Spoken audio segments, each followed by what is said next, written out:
अब हम question number 10 पे आ चुके हैं। अब ट्राइंगल PQR ट्राइंगल की बात हो रही है तो हम ट्राइंगल PQR पहले कंस्ट्रक्ट ही कर लेते हैं। अब आप पहले इनका नाम मत लिखिए, पहले देख लीजिए राइट एंगल कहाँ पर है, Q पे। अब आप इसे P या R जिसे मर्जी लिखिए, है ना। ये 90 डिग्री तो इसके सामने ये हाइपोटेनस होगा। अब इसने हमें क्या कहा है, PR and QR, PR plus QR क्या है 25 सेंटीमीटर्स, और PQ की वैल्यू क्या है 5 सेंटीमीटर। तो हमें साइन A मतलब हमें और ट्रिग्नोमेट्रिक रेशियो इसमें फाइंड करनी है। तो हमें क्या P और R की वैल्यू दी हुई है, QR की वैल्यू 25। तो क्या हम और सारी वैल्यूज़ निकाल सकते हैं, यहाँ इसकी भी वैल्यू दी हुई है। तो पहले PR की वैल्यू क्या हो जाएगी 25 माइनस QR। अभी हम यूनिट्स को छोड़ देते हैं, अभी हम अपने कैलकुलेशंस देख लेते हैं, कर लेते हैं, है ना। PR की वैल्यू ये आ जाएगी PR, है ना। अब हम QR क्या फाइंड कर सकते हैं, QR root PR square minus PQ square, यही तो होता है पाइथागोरस थ्योरम, है ना। अब क्या करते हैं, अब देखिए 25 माइनस QR स्क्वायर माइनस ये 20, मैंने ये वैल्यू यहाँ पुट कर दी, PQ यानी 25। अब इसे और सिंप्लीफाई कर लेते हैं, 25 6 to 5 25 नहीं, प्लस QR स्क्वायर माइनस 50, है ना, 50 QR माइनस 25। अब आपको ये समझ नहीं आया तो ये देखिए मैंने क्या किया है, simply A minus B whole square का फॉर्मूला लगाया, A square plus B square minus 2AB। तो A स्क्वायर मतलब 25 स्क्वायर, B स्क्वायर मतलब Q का स्क्वायर, माइनस 2 माइनस का 2 इंटू A क्या है 25 और QR मतलब माइनस 25, है ना।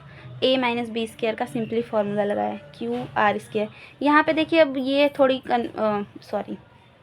ये अब आपको ये हटाना चाहिए, है ना, ताकि आपका क्वेश्चन थोड़ी सिंपल हो जाए। तो इसके लिए दोनों साइड हम स्क्वायर कर सकते हैं, स्क्वायरिंग ऑन बोथ साइड। तो QR square is equals to 6 to 5। अब ये हटा देंगे तो ये हट जाएगा और ये सारे ऐसे के एज इट इज़ रह जाएंगे। ये 60, जब इससे हम देखें तो माइनस 25, तो यहाँ पे 600 लिख दीजिए। अब सिंप्लीफाई करते जाइए, ये होता ही जाएगा। यहाँ पे प्लस QR, यहाँ पे मतलब यहाँ पे जब इसे लेकर जाएंगे माइनस, ये कट जाएगा। इट मीन्स ये 0, ये 600 माइनस 50 QR। अब आपको QR की वैल्यू यहाँ से सिंपली दिख रही होगी 0.5, इट मीन्स 12। तो आपके पास QR की वैल्यू आ गई 12। QR की वैल्यू आपके पास 12 आ गई। अब यहाँ से आप PR की वैल्यू निकाल सकते हैं। PR की वैल्यू आपके पास आई थिंक 13 आ जाएगी, है ना। अब सारे रेशियोज़ तो अब आसानी से निकल ही जाएंगे। तो हमारे पास साइन P क्या होगा, साइन P के लिए साइन P जो 90 डिग्री मतलब परपेंडिकुलर अपॉन हाइपोटेनस होता है, हाइपोटेनस 90 डिग्री के सामने जो भी हमारी तो ये PR तो हमारा परपेंडिकुलर हाइपोटेनस हो ही जाएगा, और QR हमारा परपेंडिकुलर। तो QR क्या है 12 अपॉन PR की वैल्यू क्या आई है 30। तो साइन P की वैल्यू आ गई। अब हम कॉस P की वैल्यू निकाल सकते हैं। कॉस P की, ये बेस होगा ना हमारा PQ हमारा बेस, और ये हमारा PR हाइपोटेनस।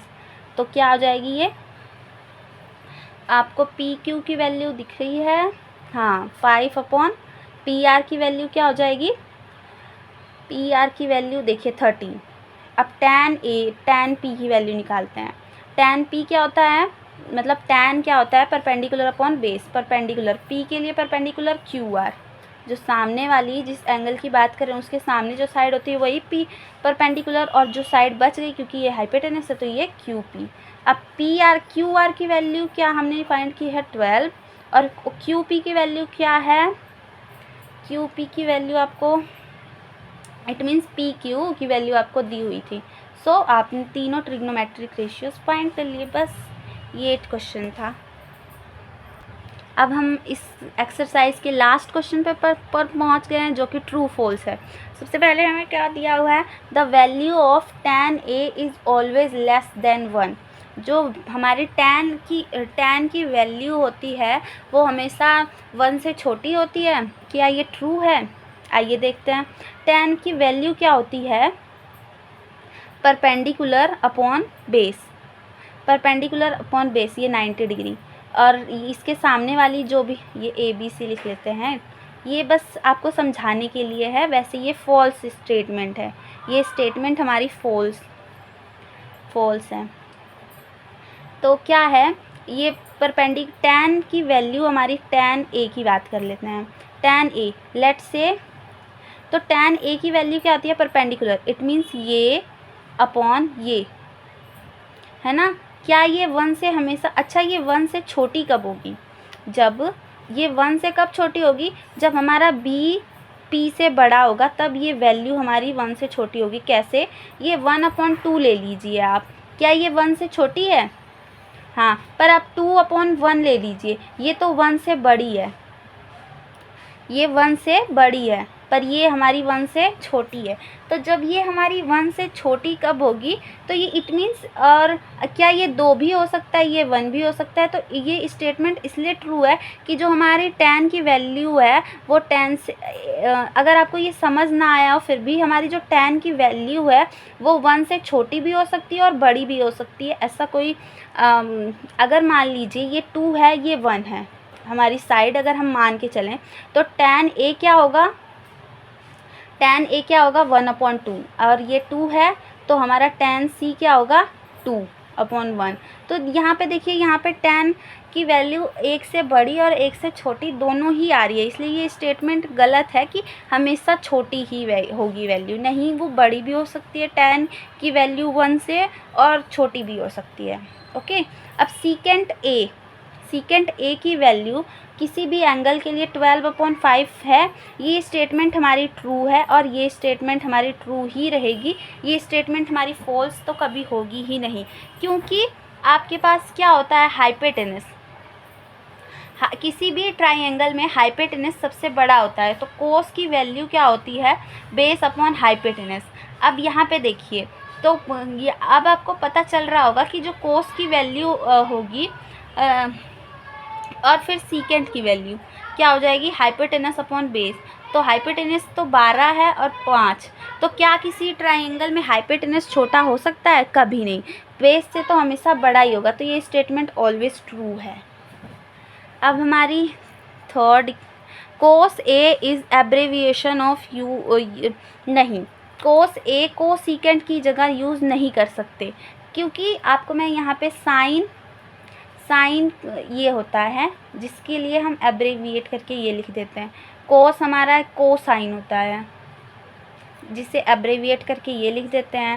टैन हमारा क्या हो जाता है, टेंजेंट, जिसे एब्रेविएट करके टैन लिख देते हैं। कोसाइन, ये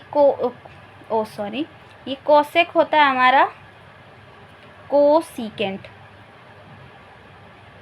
तो कोसीकेंट जो हम लिखते हैं वो कोसेक के लिए होगा, सेक के लिए क्या होगा, कोस के लिए तो आपके पास कोसाइन होगा, ये तो कोसीकेंट के कोसेक के लिए होगा। अभी सीकेंट सेक के लिए क्या होगा, सीकेंट, है ना। भी कोट टैन के लिए लिख लिया हमने, कोट के लिए, तो कोट के लिए होगा कोटेंजेंट, है ना। ये आप याद रख लीजिए चाहे तो। ये गलत है क्योंकि कोस के लिए कोसाइन होगा, तो ये स्टेटमेंट भी हमारी फॉल्स हो गई, फॉल्स। इसमें इन्होंने कहा है कि कोट ए इज़, इसमें कोट और ए का प्रोडक्ट है, नहीं, ये तो नहीं है, ये गलत है, ये स्टेटमेंट हमारी फॉल्स है। क्योंकि कोट ए क्या होता है, कोट ए किसी भी एंगल को, यहाँ पे ये कोट कोई एंगल है और ये कोट ए कोई एंगल है, और कोट वो ट्रिग्नोमेट्रिक रेशियो पर्टिकुलर ली कैसे ली जाती है, जैसे बेस अपॉन हाइपोटेनस है, तो ये एंगल के लिए है। अब ये कोट ए ऐसे लिखा हुआ हो, फिर ए ये ऐसे लिखा हो, ये मल्टीप्लाई है, पर ये मल्टीप्लाई नहीं है, ये इसके साथ ही है, मतलब ये इस एंगल की कोट रेशियो की बात हो रही है, ये मल्टीप्लाई नहीं हो रहा है ना। अब साइन थीटा फॉर एनी, हाँ ये वाली हमारी स्टेटमेंट फॉल्स है, क्यों, आइए देखते हैं। ये हमारा हो गया ये ट्राइंगल। अब आपको पता होना चाहिए साइन थीटा की वैल्यू होती है perpendicular upon hypotenuse, perpendicular upon hypotenuse. तो क्या किसी ट्राइंगल में हाइपोटेनस 3 हो सकता है और ये 4, मतलब कि ये कहना चाह रहे हैं कि अगर हम इस एंगल की, ये एंगल थीटा है, तो ये 3 और ये 4 कभी हो सकता है, कभी नहीं हो सकता, क्योंकि ये सबसे बड़ी हमारी साइड होती है, क्योंकि ये सबसे बड़े एंगल के सामने है, इसलिए जो एंगल, ये आपने 9th क्लास में ये प्रॉपर्टी पढ़ी होगी कि किसी ट्राइंगल में सबसे बड़ी साइड वही होती है जब उसके सामने वाला एंगल जो सबसे बड़ा हो तभी। तो यहाँ पे तो ये सबसे अरे ये सॉरी, ये 3 और ये 4 हो सकता है, नहीं, ये 4 होगा, ये 3 होगा, ये पॉसिबल है, पर यहाँ पे 4 हो, यहाँ पे 4 और ये 3 हो, तो ये पॉसिबल नहीं है, तो इसलिए ये गलत है। क्या कभी हाइपोटेनस छोटा हो सकता है परपेंडिकुलर से? हाइपोटेनस तो हमेशा बड़ा ही होगा परपेंडिकुलर से, इसलिए ये स्टेटमेंट हमारी फॉल्स है। Okay, so thank you for watching.